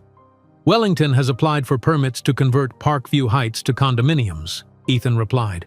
"I want those permits delayed pending investigation of these violations." Morris nodded thoughtfully. "I can put a hold on the permit process for 90 days while the housing department investigates these claims. It won't stop Wellington forever, but it buys you time." "That's all I'm asking for," Ethan said. "Time to implement a better solution." When Ethan visited Margaret in the hospital that evening, he found her sitting up in bed looking much better. "The doctor says I can go home tomorrow," Margaret told him with a smile. "It was just a small heart attack." "There's no such thing as a small heart attack, Grandma," Ethan replied, taking her hand. "You gave us quite a scare." "How are the girls?" Margaret asked anxiously. "They're fine. The Patels are taking wonderful care of them," Ethan assured her. "Everyone in the building has been helping." Margaret looked surprised. "Everyone?" "Yes," Ethan nodded. "Roberto organized a schedule. Mrs. Chen checks on the girls before her hospital shift. Even Mrs. Dawson from the 5th floor brought her famous chicken soup." Tears filled Margaret's eyes. "I never realized how many friends we had in the building." "That's what community means," Ethan said gently. "People caring for each other." Margaret squeezed his hand. "Have you figured out your better way yet?" "I'm working on it," Ethan replied. "I'm establishing a foundation to buy the building. I'm meeting with the bank that holds Wellington's loans, and City Council member Morris is helping delay their condominium conversion plans." "You're fighting on many fronts," Margaret observed. "Wellington gave me no choice when they put you in this hospital," Ethan said quietly. Back at Parkview Heights, something unusual was happening. A maintenance crew arrived unexpectedly and began fixing long-ignored problems. They repaired leaking pipes, replaced broken windows, and fixed the elevator that had been out of order for months. Sharon supervised nervously, constantly checking her phone for updates. Emily Chen noticed the sudden activity when she returned from visiting Margaret at the hospital. "What's happening?" She asked a worker installing a new hallway light fixture. "Emergency maintenance," the worker replied. "We were told to fix everything immediately." Emily texted the tenant watch group. "Something strange is happening. Maintenance crews everywhere." Roberto replied, "Same on my floor. They fixed my bathroom door to make it wider for my wheelchair. No one asked about the grab bar." The Patels texted, "Health inspector came but found nothing wrong with store. Said someone called in false complaint." Roberto coordinated responses. "Document all activity, take pictures. This sudden improvement is suspicious." Sharon noticed residents watching the maintenance activity. She called Richard Wellington from her car. "Something's happening," she reported tensely. "Ethan Johnson met with City Council member Morris today. Now they're investigating our permit applications." "How much does Johnson know?" Wellington demanded. "Too much," Sharon admitted. "He has documentation of code violations, tax discrepancies, and now our harassment of tenants." "Accelerate our timeline," Wellington ordered. "I want those troublemakers out within 30 days, not 60. Find any reason, create any excuse, but get them out." "And if they resist?" Sharon asked. "Then make their lives so uncomfortable they'll leave voluntarily," Wellington replied coldly. "The national housing deal is worth millions. I won't let tenants or their wealthy champions stand in our way." As Sharon ended the call, she felt increasingly uneasy. The residents were organizing more effectively than she anticipated. Ethan Johnson was proving to be a formidable adversary with unexpected resources and connections. That evening, Ethan received a call from James Peterson at First National Bank. "The board has approved your proposal in principle," James announced. "They're willing to sell Wellington's debt portfolio, but they want additional guarantees about your plans." "I'll provide whatever assurances they need," Ethan promised. "They want a meeting with you tomorrow morning," James continued. 9 o'clock at the bank's main office. As Ethan hung up the phone, he felt a sense of cautious optimism. His plan was coming together. If he could acquire Wellington's debt, he would gain leverage that even Richard Wellington couldn't ignore. The next 24 hours would be crucial. At 9 o'clock the next morning, Ethan Johnson sat in the elegant conference room of First National Bank's main office in downtown Boston. Around the large mahogany table sat 7 bank executives, all in dark suits, all watching him carefully. "Mr. Johnson," began Harold Foster, the bank's president, "we've reviewed your proposal to purchase Wellington Real Estate Group's debt portfolio. It's an unusual request from someone whose expertise is in technology investments." "My interests are diversifying," Ethan replied calmly, "and this particular investment has both business and personal components." "The personal component being your grandmother's residence at Parkview Heights," noted James Peterson. Ethan nodded. "That's what brought this situation to my attention, yes. But my interest extends beyond one building. Wellington Real Estate has systematically neglected properties while exploiting vulnerable tenants. I see an opportunity to create positive change." Harold Foster leaned forward. "Mr. Johnson, to be blunt, we need assurance this isn't simply a vendetta against Richard Wellington. First National Bank cannot be party to personal grudges." Ethan opened his briefcase and distributed folders to each executive. "This is my business plan for the Johnson Community Foundation, which would manage these properties if Wellington defaults on their obligations. You'll see detailed financial projections, management structures, and community benefit analyses." The executives reviewed the documents with interest. "These projections show sustainable returns while maintaining affordable housing," James Peterson observed. "It's an impressive model." "This isn't charity," Ethan explained. "It's responsible business that values both properties and people. The foundation will maintain buildings properly, adjust rents to reasonable market rates, and create stable communities. That approach actually increases property values long-term." After an hour of detailed questions, Harold Foster called for a vote. The result was unanimous. "Congratulations, Mr. Johnson," Foster announced. "First National Bank agrees to sell Wellington Real Estate Group's debt portfolio for the agreed amount.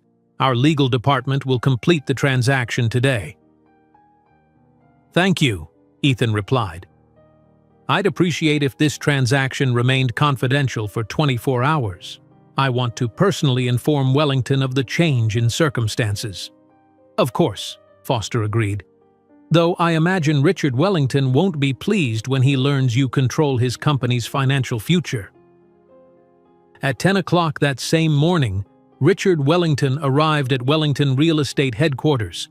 He wore his finest suit, and his trademark golf tan looked particularly prominent against his white collar. Today was important.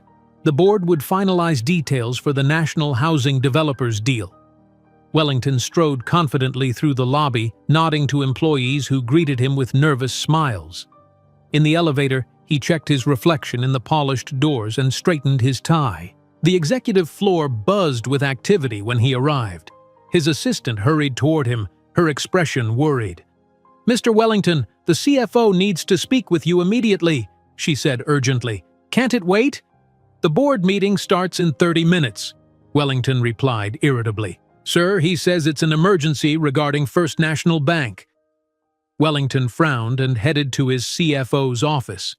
Victor Larson stood when Wellington entered, his face pale. "What's so urgent, Victor?" Wellington demanded. "First National Bank sold all our loans," Victor said without preamble. "Every single one." Wellington stared. "That's impossible." We have a relationship with First National going back 20 years. They wouldn't sell our debt without consulting me first." "They did," Victor insisted, handing Wellington a formal notice. "This arrived by courier 15 minutes ago. All our loans, over $300 million worth, have been transferred to a new holder." "Who?" Wellington demanded. "Which bank bought the debt?" Victor hesitated. "Not a bank. The notice says the debt was acquired by Johnson Community Foundation." Wellington's face reddened. "Johnson?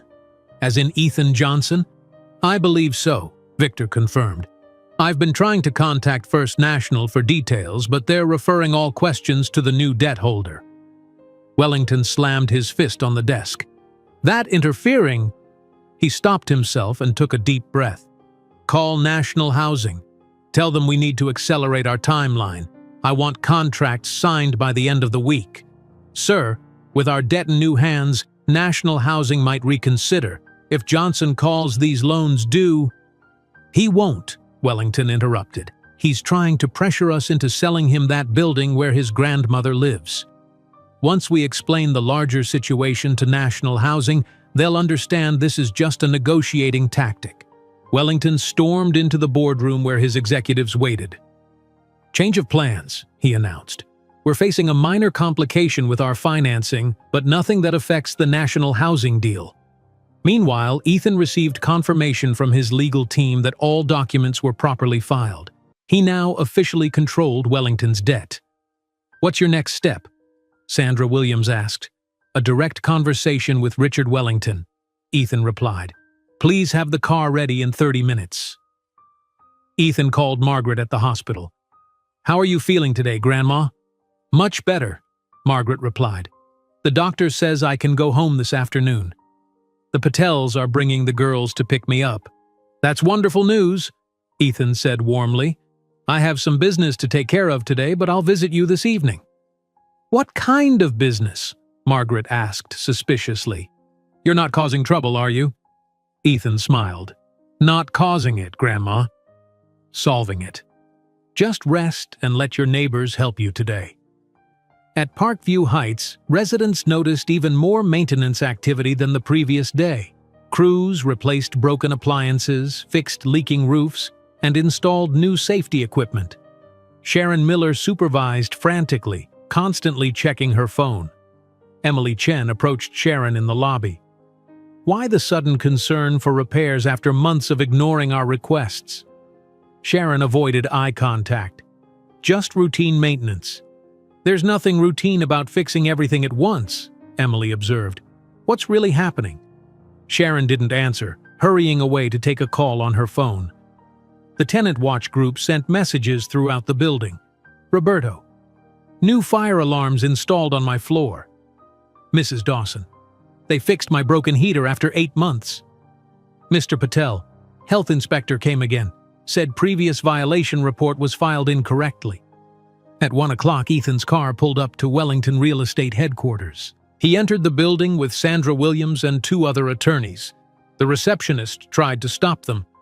"Sir, you need an appointment to see Mr. Wellington." "He'll want to see me," Ethan replied confidently, walking toward the elevators. The receptionist called security, but Ethan and his team reached the executive floor before anyone could intercept them. They walked directly toward the boardroom where voices could be heard through the partially open door. Inside, Richard Wellington was addressing his board members. "National Housing remains committed to the deal. They understand this financial restructuring is temporary." Ethan pushed the door open fully and entered. The conversation stopped immediately as all heads turned toward him. "Mr. Wellington," Ethan said calmly, "I believe you're discussing the future of your company, which now concerns me directly." Wellington stood, his face flushing with anger. "This is a private meeting. You have no right to be here. As the holder of over $300 million of your company's debt, I think I do," Ethan replied. He introduced his legal team as they distributed documents to everyone at the table. The board members looked at Wellington with alarm as they reviewed the papers. "What is the meaning of this?" demanded an older board member. "It's quite simple," Ethan explained. First National Bank sold Wellington Real Estate Group's entire debt portfolio to the Johnson Community Foundation, which I control. That gives me significant influence over this company's future. Wellington attempted to maintain his composure. This is a hostile tactic that won't work. We can refinance through other banks. In your current financial condition? Unlikely, Ethan replied. Your debt-to-income ratio exceeds industry standards by 40%. No responsible lender would take on your level of risk. The board members exchanged concerned glances. One woman spoke up, Mr. Wellington, you told us the company was in excellent financial health. It is, Wellington insisted. This is just a temporary situation. The documents I've provided show otherwise, Ethan continued. Your company has been cutting maintenance budgets by 15% annually while raising rents. You've deferred essential repairs to increase short-term profits. That strategy has created dangerous living conditions for your tenants. Ethan placed a folder on the table and opened it to reveal photographs. These were taken in your properties in the past week. Missing fire safety equipment, electrical hazards, pest infestations, heating failures in winter. The board members leaned forward to examine the photos with growing concern. We were never informed of these conditions, the female board member said, glaring at Wellington. Wellington tried to regain control of the situation. Perhaps we should discuss this privately, Mr. Johnson. I'm sure we can come to an arrangement beneficial to both parties. I'm offering an arrangement now, Ethan replied. You have two choices. Sell Parkview Heights to my foundation at fair market value, or I'll call in your loans immediately and dismantle your company piece by piece. You can't do that, Wellington sputtered. The loans aren't due for months. Sandra Williams spoke for the first time. Actually, Section 7.2 of your loan agreement allows for immediate repayment demand if the lender has reasonable concern about property conditions affecting collateral value. These photos provide that concern. Wellington looked around the table for support but found none. The board members were staring at him with expressions ranging from concern to anger. This is about one building? Asked an older board member. Why not sell it to him and proceed with the national housing deal for the rest? Because he'll want more, Wellington argued. This is just the beginning of his demands. Actually, Ethan corrected, Parkview Heights is my only interest. My foundation wants to create a model for community-based housing that serves residents properly.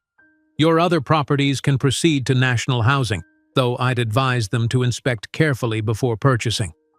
Wellington realized he was losing support rapidly. He tried a different approach. What's your time frame for this transaction? He asked, his tone suddenly businesslike. 30 days, Ethan replied, at fair market value as determined by independent appraisal, and during that period all harassment of Parkview Heights residents stops immediately. The board members looked at Wellington expectantly. His options were vanishing rapidly. I need to consult with our attorneys, Wellington said finally. We can't make this decision immediately. You have 24 hours, Ethan stated firmly. After that, I'll begin proceedings to call in your loans. The choice is yours. As Ethan and his legal team prepared to leave, the boardroom door burst open suddenly.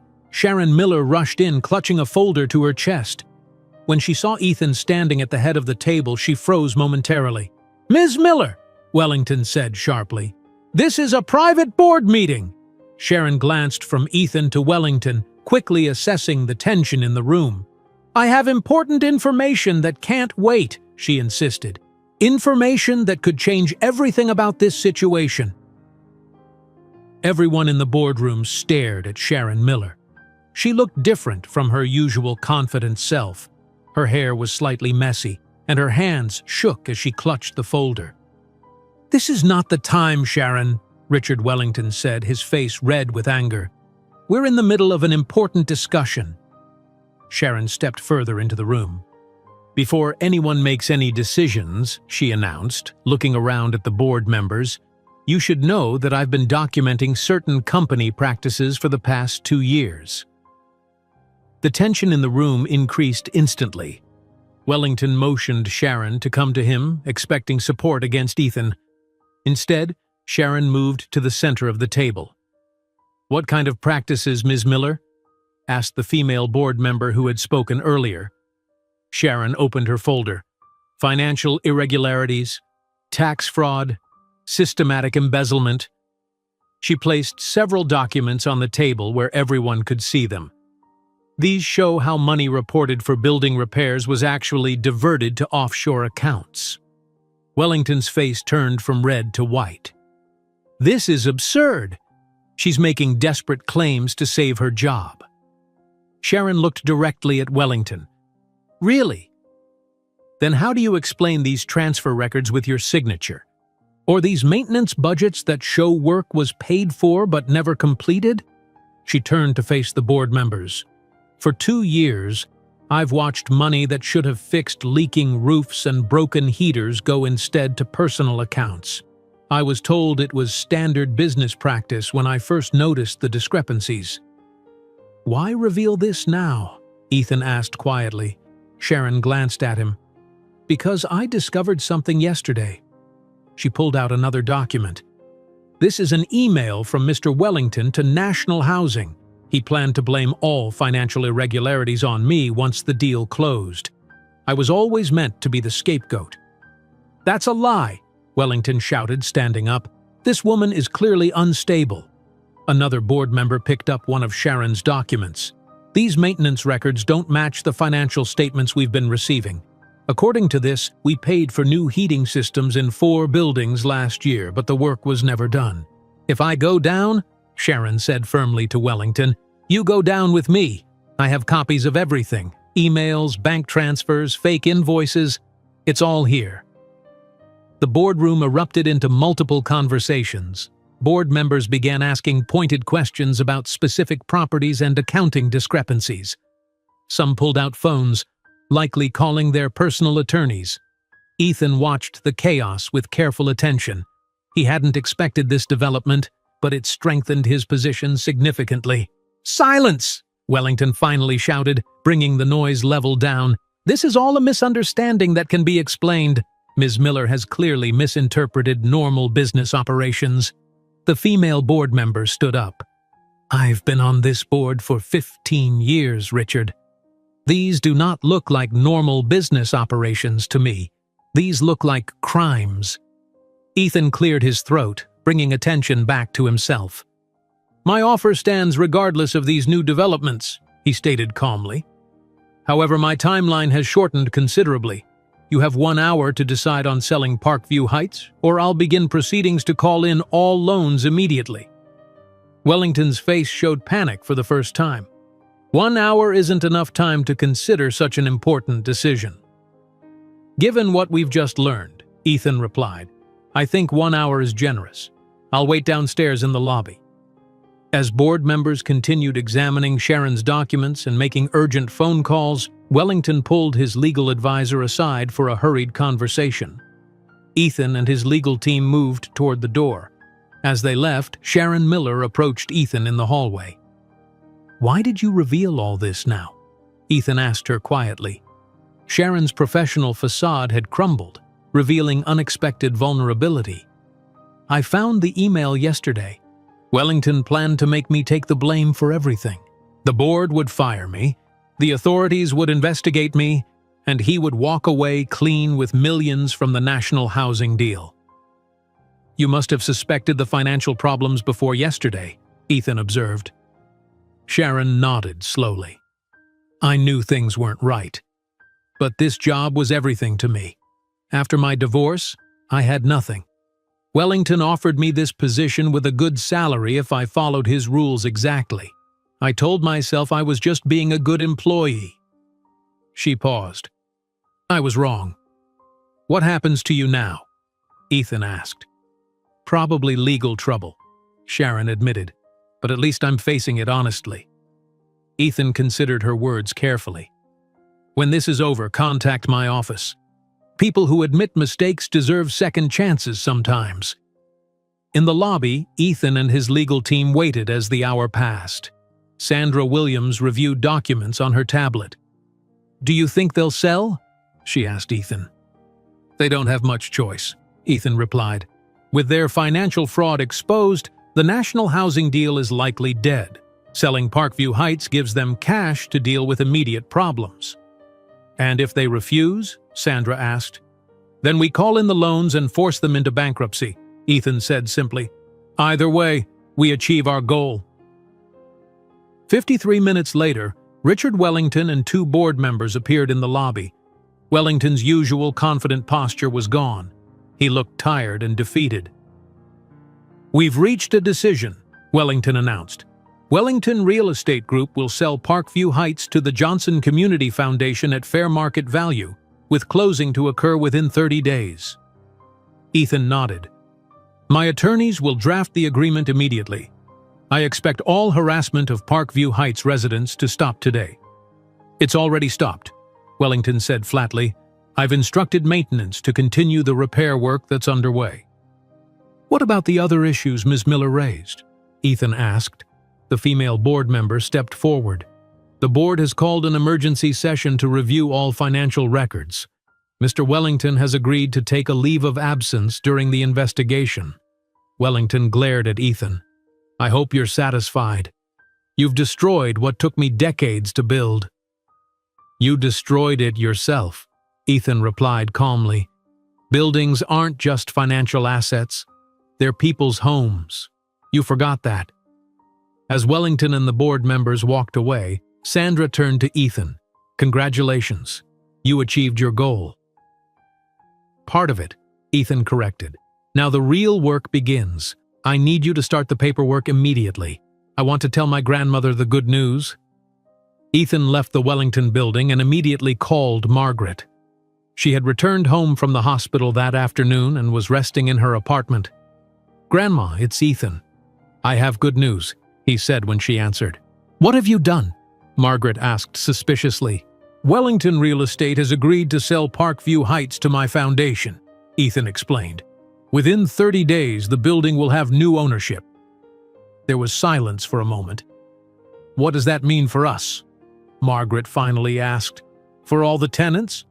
It means no more Sharon Miller, no more harassment, no more broken heaters or leaking roofs. The Johnson Community Foundation will manage the building properly. Rents will be fair. Repairs will be made promptly.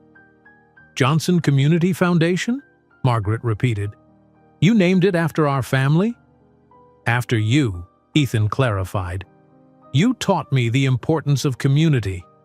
Now I'm putting those lessons into practice. The other residents should hear this news, Margaret said. They've been so worried. I'll come over this evening and explain everything, Ethan promised. How are you feeling? Much better now, Margaret replied, her voice stronger. The girls are helping me rest. Mrs. Patel brought dinner. Emily stopped by before her shift. Even Roberto came up to check on me. That's what community means, Ethan said. People caring for each other. Yes, Margaret agreed. That's exactly right. After hanging up, Ethan called Jessica at his office. Contact our real estate development team, he instructed. I want preliminary renovation plans for Parkview Heights by tomorrow. We'll need to work around current residents. No one gets displaced during improvements. What kind of budget are we talking about? Jessica asked. Whatever it takes to make the building safe, comfortable, and efficient, Ethan replied. This is about creating a model that others can follow. Quality matters. As Ethan's car drove through Boston toward Parkview Heights, news was already spreading through the building. The tenant watch group's text chain buzzed with activity. Roberto. Something big is happening. All violation notices were just canceled. Emily. My mother just got permission to stay overnight whenever needed. Mrs. Dawson. Sharon was just escorted from the building by security. Mr. Patel. My store lease violation was officially withdrawn. When Ethan arrived at the building, he found Roberto Gonzalez waiting in the lobby. Word travels fast, Ethan observed. Roberto nodded. People notice when Sharon leaves with a box of personal items and doesn't look anyone in the eye. I'm having a community meeting tonight to explain everything, Ethan said. Could you help spread the word? 7 o'clock in the Patel's store. Consider it done, Roberto replied. People will want to hear directly from you. That evening, over 40 residents crowded into the Patel's grocery store. People sat on folding chairs, stood along walls, and even gathered outside the door to listen. Margaret sat in the front row with her 3 granddaughters, looking tired but happy. Ethan stood at the front of the room. Thank you all for coming. I have important news to share. Within 30 days, Parkview Heights will be owned and managed by the Johnson Community Foundation. A murmur of surprise and cautious hope spread through the crowd. What does that mean for us? Someone called out. It means your homes are secure, Ethan explained.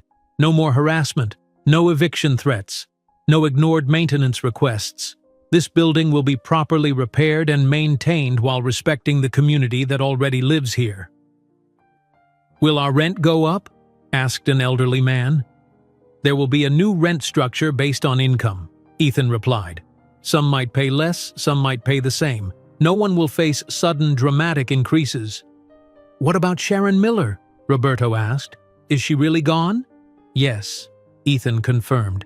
There will be a new building manager who understands that buildings are about people, not just profits. As Ethan continued explaining his plans, the mood in the room shifted from cautious hope to genuine excitement. For the first time in years, the residents of Parkview Heights felt secure in their homes. The next 30 days passed in a blur of activity for everyone at Parkview Heights. The morning after Ethan's announcement, the building buzzed with energy as residents shared the news with neighbors who hadn't attended the meeting. Richard Wellington faced serious problems at his company. The Boston Globe ran a front-page story with the headline, "Wellington Real Estate Under Investigation for Financial Fraud." 2 days later, Wellington resigned as CEO under pressure from the board. At Parkview Heights, work began immediately. Ethan brought in architects, contractors, and building inspectors to assess what needed to be fixed first. Instead of working from his downtown office, Ethan set up temporary headquarters in the building's community room, which had been reopened and filled with new furniture. Margaret watched her grandson with pride as he spoke with contractors in the hallway outside her apartment. The elevator needs complete replacement, a contractor explained to Ethan. It breaks down constantly because they've been using cheap parts for years.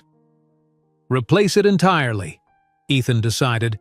Get the best model that's most reliable, and make sure it has proper accessibility features for residents with disabilities. The contractor made notes. What about the heating system? Same thing, Ethan replied. Complete replacement. I want every apartment to have reliable heat and hot water. Inside Margaret's apartment, Tamika, Jasmine, and Kiara watched the activity from their window. Why are there so many people in the building now? Kiara asked. They're fixing everything, Margaret explained. Your Uncle Ethan wants to make our home better for everyone. Will we have to move? Jasmine asked worriedly. No, sweetheart, Margaret assured her. That's the special part. Ethan is making sure everyone can stay in their homes while the work happens. At first, many residents were cautious about the changes. Years of broken promises from Wellington management had made them skeptical. They approached Ethan's temporary office hesitantly, expecting disappointment. Mr. Garcia from the 3rd floor came with concerns about the construction noise. My wife works night shifts at the factory.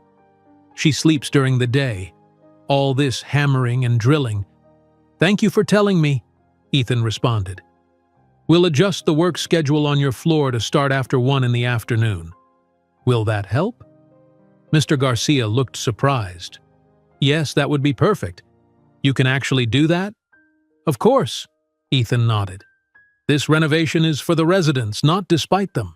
Margaret proved crucial in building trust between her grandson and the tenants.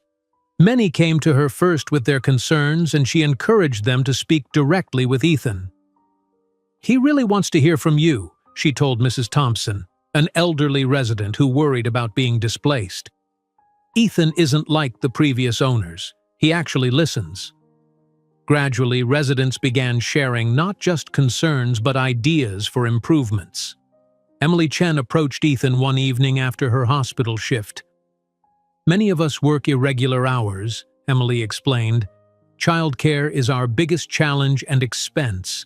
If we could create a cooperative system where parents help watch each other's children—" "A childcare cooperative," Ethan said thoughtfully.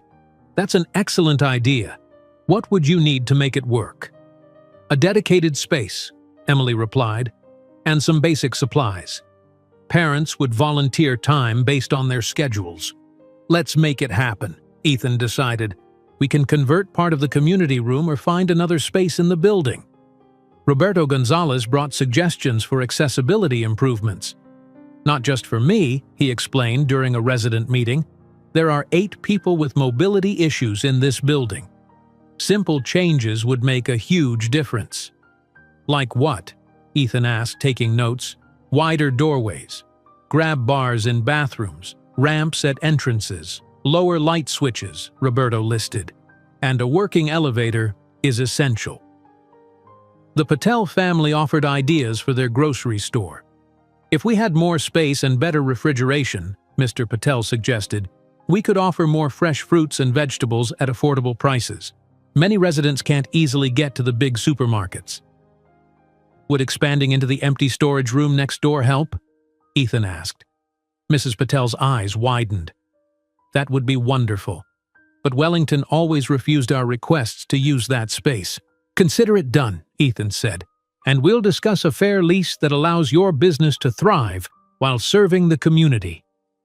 Ethan incorporated all these suggestions into the renovation plans, working with his architects to create spaces that served actual resident needs rather than just looking impressive. On a rainy Tuesday morning in the 3rd week, the official ownership transfer occurred. There was no ceremony, just paperwork and signatures in a downtown law office.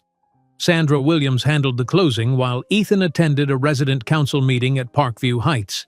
"It's official," Sandra texted Ethan when the transaction completed. "Parkview Heights now belongs to the Johnson Community Foundation."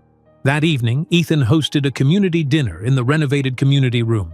Tables were arranged throughout the space, covered with white cloths and set with real plates and silverware. Residents arrived to find a catered meal from a popular local restaurant.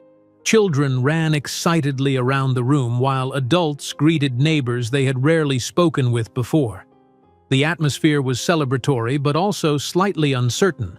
Many still couldn't believe the changes were real. When everyone was seated, Ethan stood to address the gathered residents.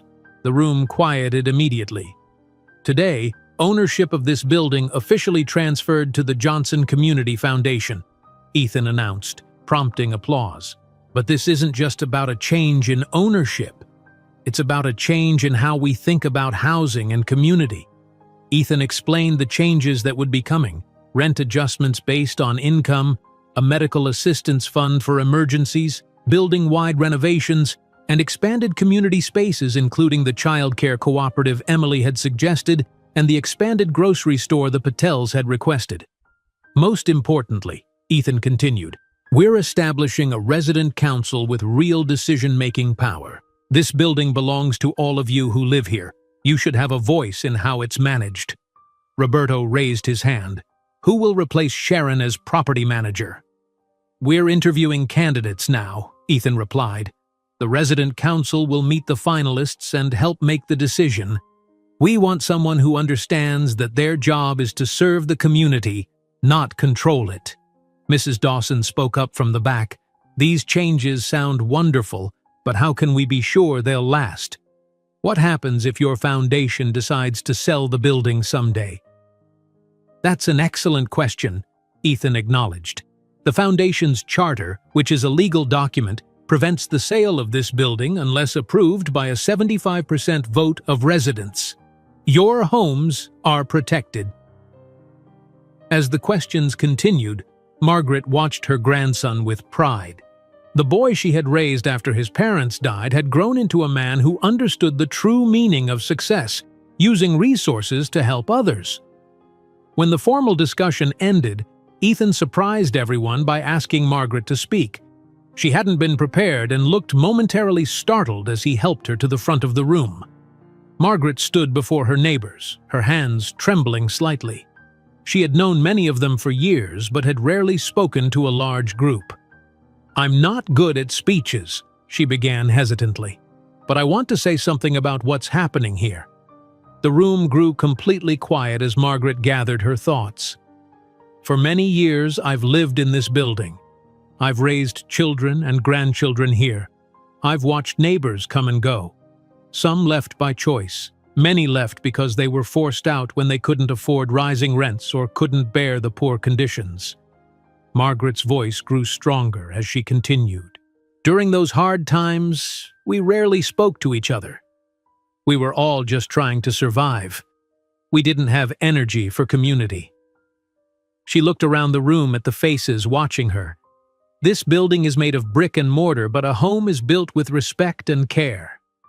For the first time, I believe we have both." Tears filled Margaret's eyes. "Thank you, Ethan, for seeing what this place could be. And thank you, neighbors, for staying and fighting when it would have been easier to leave. Together we saved not just apartments, but homes." When Margaret finished speaking, the room erupted in applause. Several residents wiped away tears. Emily Chen stood and hugged Margaret, followed by Roberto, the Patels, and others who had fought alongside her. As the evening concluded, some residents who had been planning to move announced they would stay now that things were changing. Mrs. Thompson, who had been looking for senior housing, stood up shakily. "I've lived here for 28 years, she announced. "I was going to leave because I couldn't handle the stairs and the cold anymore. But if the elevator will really work and the heating will be fixed, I'd like to stay in my home." Ethan smiled. "Your home will be comfortable and accessible, Mrs. Thompson, I promise." As residents left the community dinner with renewed hope and energy, many stopped to thank Ethan and Margaret personally.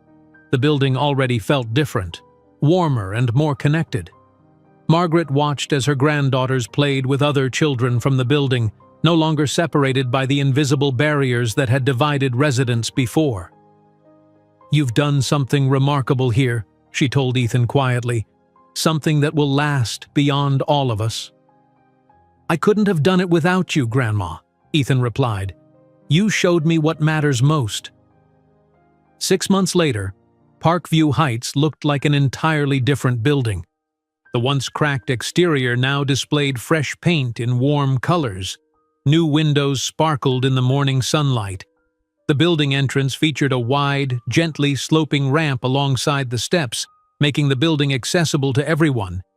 Inside, the lobby welcomed residents with comfortable seating, plants, and community bulletin boards filled with notices about upcoming events and services.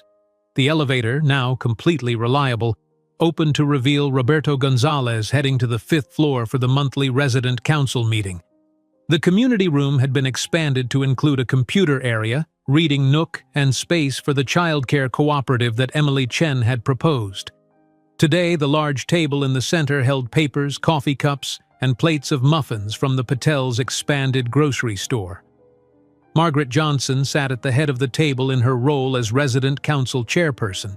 Her health had improved significantly over the past months, and she had found new purpose in helping guide the building's transformation. "Let's call this meeting to order," Margaret announced to the 12 residents gathered around the table. "First on our agenda is the proposal for the rooftop garden. Roberto, would you present the plan?" Roberto wheeled to the front of the room where large design sketches were displayed. "We've worked with the landscape architect to create a garden that's accessible to everyone," he explained. "The raised beds can be reached from a wheelchair.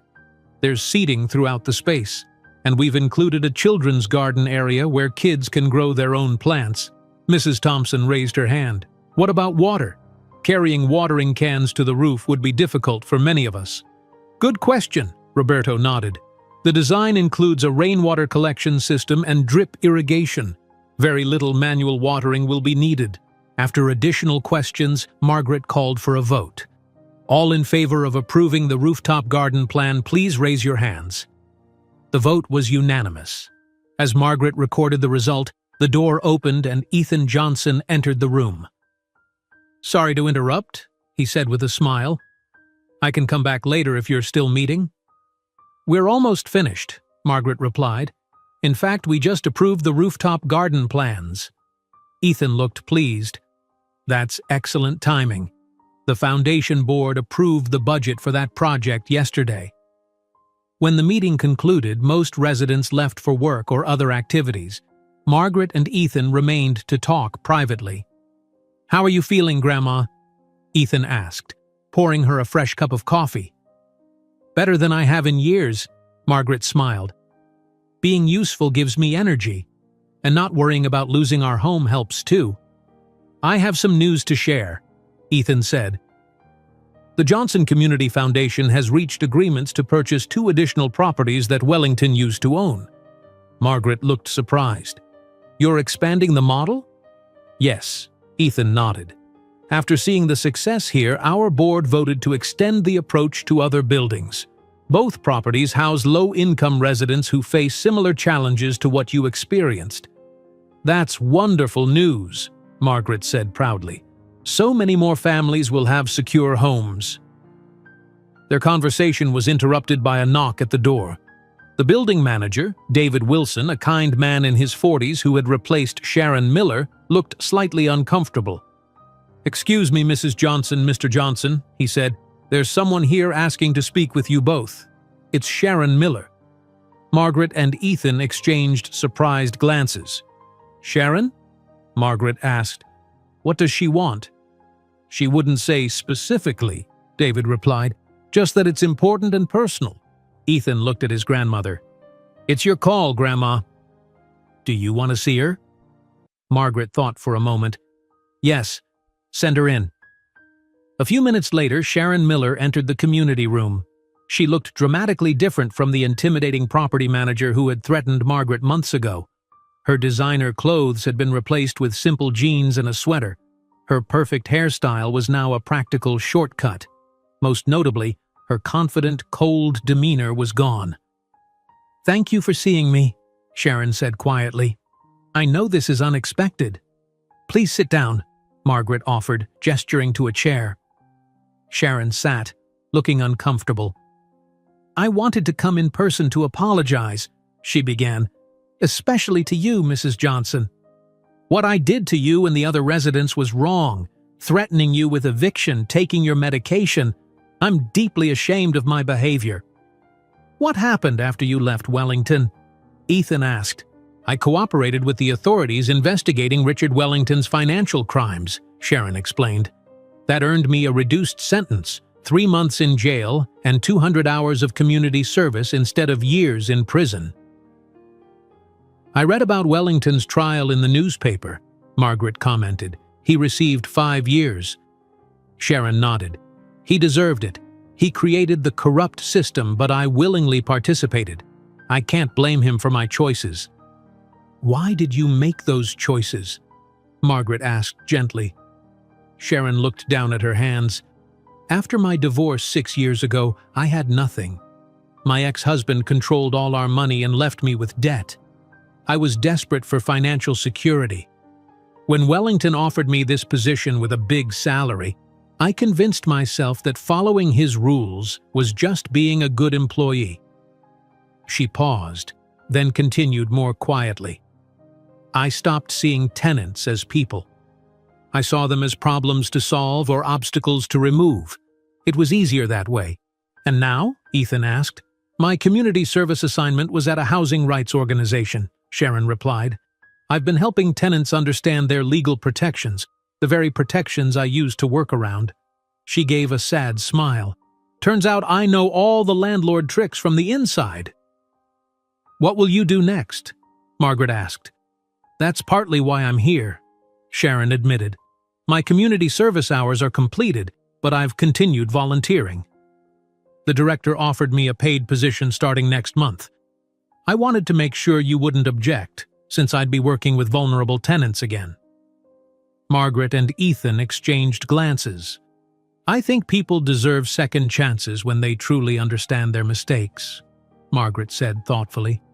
"You seem to have learned from yours." After Sharon left, Margaret turned to Ethan. "She's different. There's humility now where there was only coldness before. "Do you really think she deserves another chance?" Ethan asked. "Everyone does," Margaret replied simply. "When I was raising you, what did I always say about mistakes?" Ethan smiled.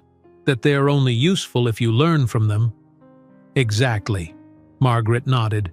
"Sharon is learning." That afternoon, Margaret watched her granddaughters playing in their renovated apartment. The once cramped space now featured fresh paint, new flooring, and proper heating. The girls had their own desks for homework and colorful bookshelves filled with books. "Grandma, look what I made in the computer room!" Tamika called, showing Margaret a school project she had created using the building's new computers. "That's wonderful, sweetheart," Margaret praised. "You're becoming so good with technology." Later that evening, Margaret watched the local news with interest as Richard Wellington appeared on screen being led into the courthouse for his financial crimes trial. The reporter explained that Wellington faced multiple charges of tax fraud, embezzlement, and financial misrepresentation. The news story made Margaret reflect on how much had changed in a single year, from nearly losing their home to helping create a model community that others wanted to copy. The transformation seemed miraculous. The following weekend, residents gathered in the courtyard of what was now unofficially called Johnson House to celebrate the one-year anniversary of the building's transformation. Tables covered with colorful cloths held food and drinks. Children played on new playground equipment while adults chatted in groups. Emily Chen arrived carrying a large cake decorated with a picture of the building. "The bakery at the hospital made this," she explained. "When I told them our story, they created this special design." Roberto Gonzalez gave tours to visitors interested in learning about the building's approach. "These hallways are wide enough for 2 wheelchairs to pass," he explained to a group of city officials. "And notice how all light switches are lower on the walls so everyone can reach them." The Patels served food from their expanded grocery store, which now featured a hot food section offering affordable, healthy meals for residents to take home.